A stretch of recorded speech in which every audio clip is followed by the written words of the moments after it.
On voyait que les Américains devaient marcher sur leur fierté et leurs principes. Une liberté de penser. Mais il le fait d'une façon particulièrement grossière et maladroite. Une force internationale. Et même, on va plus loin. Luc la Liberté.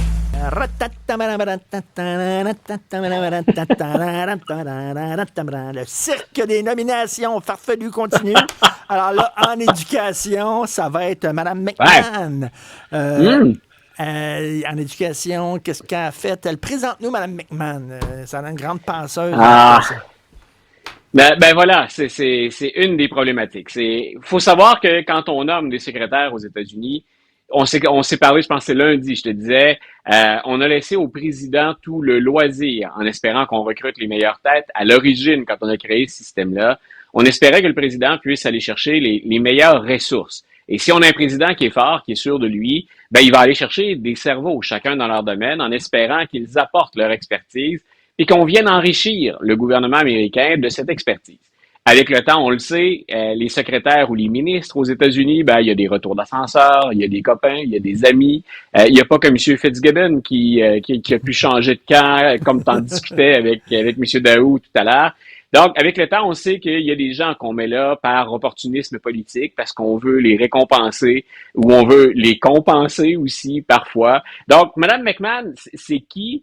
Elle s'est fait connaître d'abord, puis je fais attention à mes mots, on veut pas avoir l'air sexiste, comme l'épouse de McMahon, donc celui qui a dirigé la WWE, qui est maintenant en disgrâce parce que poursuivi pour agression sexuelle. Mme McMahon a été à la tête, présidente de l'organisation pendant des années. Et puis un jour, elle a dit, c'est une grosse organisation. C'est déjà en termes de gestion, d'expérience du monde des affaires.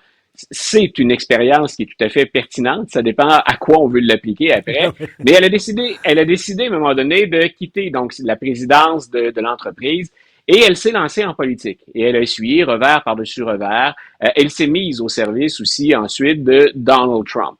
M. Trump, on le sait, il aime bien les gens connus. Il aime les gens qu'on voit à la télévision, qu'on a vus à la télévision. Et parfois, ça fonctionne. Hein? Le public les connaît. Il y a déjà la notoriété en politique américaine. Donald Trump invente pas la récupération de la notoriété.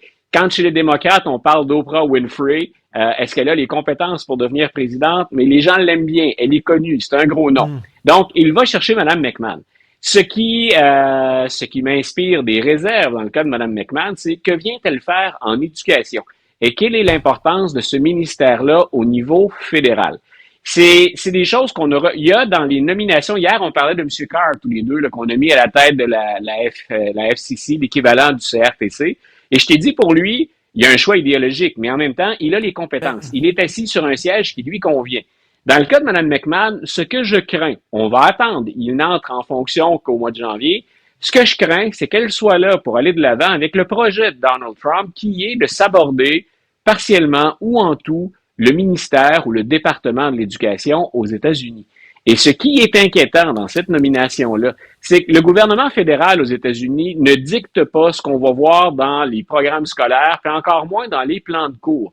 Donc, c'est là essentiellement le gouvernement fédéral pour contribuer, pour donner des subsides, les impôts qu'on retourne à des écoles et aux écoles publiques, pas aux écoles privées, pour que tout le monde ait accès à l'éducation. Quand on parle de mobilité sociale aux États-Unis, c'est une des sociétés où il y a le plus d'inégalités, où on se reproduit, entre guillemets, entre riches, parce qu'on a accès aux meilleures écoles, aux écoles privées, puis aux grandes universités. Un des facteurs de mobilité sociale, c'est donc de s'assurer qu'on a un réseau public de qualité pour au moins donner une chance à un enfant en partant d'améliorer son sort. Et là, ce que je crains, d'après le message qu'on entend, est-ce qu'on va le mettre de l'avant? Mais d'après le message que j'entends, c'est qu'on va couper là-dedans. Et ça va se faire au détriment des clientèles qui sont les plus pauvres, incluant en passant, parce que parfois on dit, ouais, mais on sait bien, avec les démocrates, on ne visait que les hispanophones ou les Noirs. Il y a des Blancs pauvres aussi aux États-Unis, il y a des Blancs en difficulté, et ces gens-là qui ont toutes sortes de problématiques de santé ou de santé mentale vont avoir un système public diminué. J.D. Vance, c'est vraiment plus grâce au système public d'éducation, s'en sortir. Mais là, tu dis, tu sais, c'était une bonne gestionnaire, tu sais, quand même, c'était gros, la WWE. Kentucky Fried Chicken, c'est gros aussi. Là, on va-tu prendre le directeur de Kentucky Fried Chicken puis le mettre en éducation? Tu sais, on comprend plus rien. Écoute, C'est le colonel Sanders. On aurait peut-être pu le mettre au secrétaire à la défense, tu vois. Là, tu me fais plaisir parce que tu reviens dans le temps. Là, on parle à l'historien et j'aime ça. Ouais. Le 20 novembre 1962, c'était la fin de la crise des missiles de Cuba. Voilà. Écoute, bien sûr, difficile de ne pas faire de parallèle avec ce qui se passe avec l'Ukraine et la Russie. Et on a vu, il y a eu des films, il y a eu des livres, on a appris que pendant la crise des missiles de Cuba, ni les États-Unis, ni les Russes voulaient une confrontation. Et par derrière, secrètement, il y a eu des négociations tout ce temps-là pour essayer de calmer le jeu. Est-ce que tu penses que c'est un peu la même chose ces temps-ci sur la scène internationale, je ne sais pas, entre la Russie et les Américains pour essayer de calmer le jeu dans les coulisses? Très, très belle question parce que quand on note ce qui se passe, surtout depuis les 4-5 derniers jours, il y a plein de choses qui font craindre l'escalade. On a vu de Joe Biden, par exemple, et c'est pas un hasard, c'est survenu après sa défaite.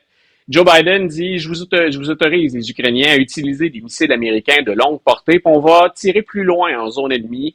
On va être capable d'atteindre comme ça des réserves d'essence, de pétrole. On va être capable d'atteindre des aéroports. Et là, il vient tout juste autoriser le recours aux mines antipersonnelles. On a des traités sur la scène internationale pour ne pas recourir aux mines antipersonnelles.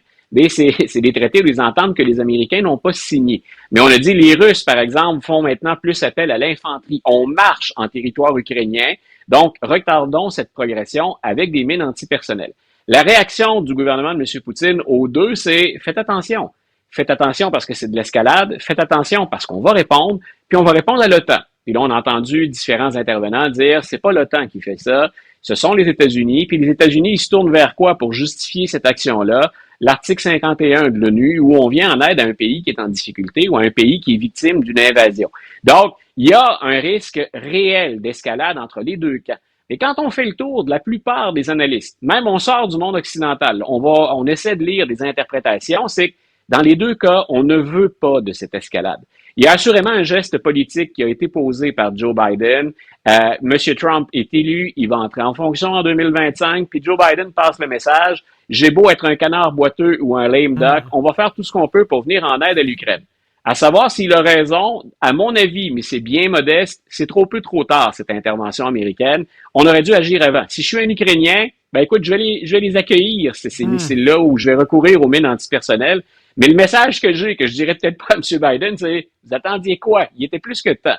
Donc, en même temps, tu fais bien de faire la comparaison, on a craint cette escalade en 1962 et finalement, on a fait, en passant par d'autres communications que les communications officielles, on en est venu à négocier un retrait de ces fameux missiles de Cuba, puis on a appris longtemps après que les Américains avaient offert la même chose en Turquie. Donc, c'est ceux-là qui étaient plus menaçants pour la Russie. Les Américains se disaient, de toute façon, on va remplacer ces missiles-là qui sont en Turquie. On vous offre de retirer nos missiles si vous retirez les vôtres qui sont tout près de la côte de la Floride.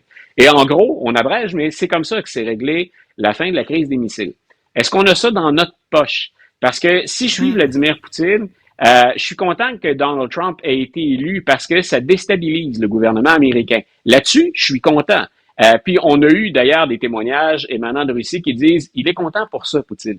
Mais je suis pas certain que Donald Trump veut commencer son mandat en donnant l'impression de se mettre à genoux devant Vladimir Poutine ou de dire aux Ukrainiens je me range du côté de M. Poutine. Ce serait pas une bonne solution malgré ce que peut laisser entendre Donald Trump. Donc, les Russes et les Américains jouent gros avant l'entrée en scène de Donald Trump, donc avant son retour à la présidence. Est-ce qu'on n'aurait pas intérêt justement à accélérer ces négociations? M. Zelensky a dit que c'est ce qu'il visait. Donc, est-ce qu'il attend en espérant un léger recul des troupes russes? Et c'est sûr que quand on regarde le terrain, là, depuis quelques mois, ce sont les Russes qui ont progressé. Donc, mais en même temps, c'est pour ça que M. Zelensky dit qu'il rêve à une porte de sortie diplomatique. Là, il le dit. Là. Voilà, mais en même temps, Richard, les Russes perdent entre 1000 et 1500 soldats par jour sur le terrain. Donc, c'est pas pour rien aussi qu'on entend parler de soldats qui viennent de Corée du Nord. Il y a même des soldats d'autres pays qui maintenant sont en territoire russe. Est-ce qu'on va les déployer? Mais il y a, entre guillemets, ce qu'il faut comme ingrédient pour retourner autour de la table. Est-ce que ça va se faire? Puis est-ce que Donald Trump va jouer un rôle positif là-dedans? Moi, j'ai hâte d'avoir la réponse. Il y a des gens qui font un parallèle entre ce qui s'est passé en 62 et aujourd'hui en disant les États-Unis n'ont pas aimé ça, que les Russes s'établissent à 90 kilomètres de leur côte. Ils n'ont pas aimé ça. Puis ils ont dit, vous allez débarquer de là, parce que c'est de la provocation. Est-ce que c'est pas ce qu'on est en train de faire? En voulant entraîner l'Ukraine dans l'OTAN, c'est qu'on est un petit peu trop proche de... Puis c'est ce que Poutine dit, là, reculez, vous n'avez pas l'affaire là. Est-ce qu'il y a un parallèle à faire? À moitié, j'ai envie de te dire. Aussi, il y a des nuances à faire dans cette progression-là. Vrai que l'OTAN a continué à étendre son terrain, mais il l'a fait à la demande de pays qui sont autonomes et qui sont indépendants.